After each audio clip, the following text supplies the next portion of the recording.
showing you how to make embroidered pins just like these ones. Let's get started. You'll need embroidery thread, an embroidery hoop, a sewing needle, fabric, felt, scissors, a pencil or tailor's chalk or whatever, a framed pin setting. I'll have a link to where I bought mine down below, but if you don't want to buy them there and can't find them anywhere else, you can make something similar.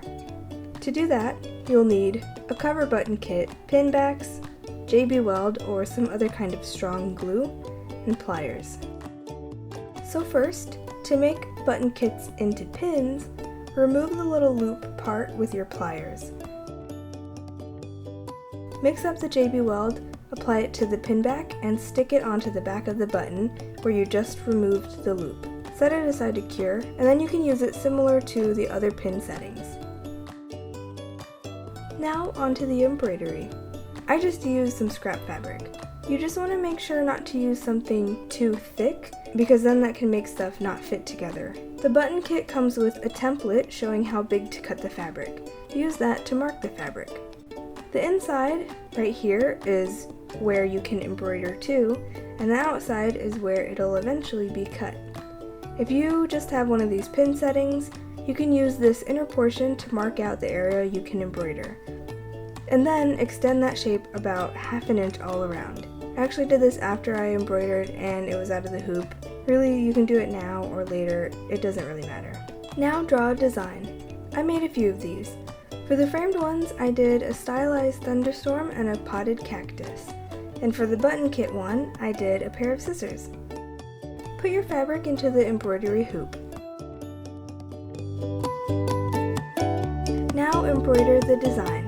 In regards to embroidery, I'm self-taught, so I kind of just do what feels right.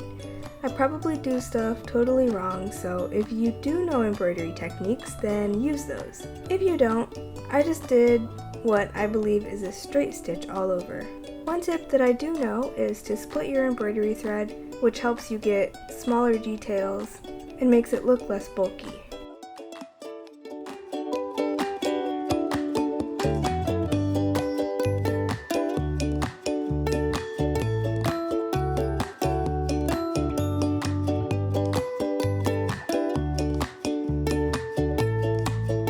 Anyway, once the design is finished, remove it from the hoop and cut around the outer mark. Cut some felt to the same size as the embroidered area.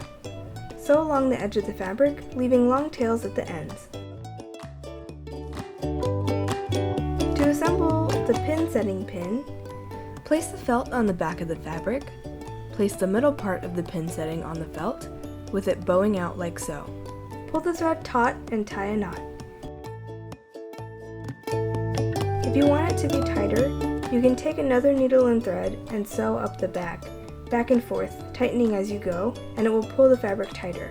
Put this into the frame and then sandwich it with the back piece. Fold the metal tabs over to secure everything in place, and it's done.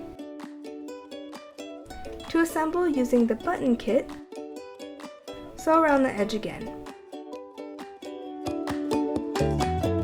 Place the felt onto the wrong side of the fabric like before, and set the top part of the button on and pull the thread tight. Again, if you want it to be tighter, you can sew the back up, back and forth, like so.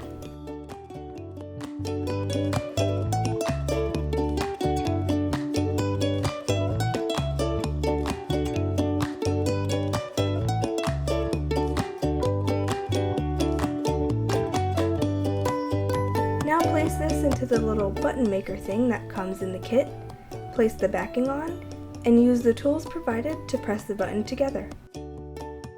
And then you're done!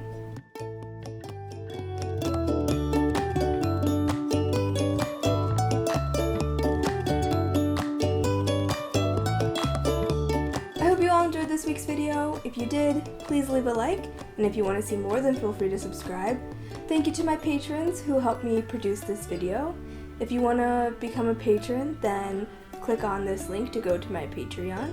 I post behind the scenes pictures and project progress pictures so you can get a little glimpse of that kind of stuff if you become a patron.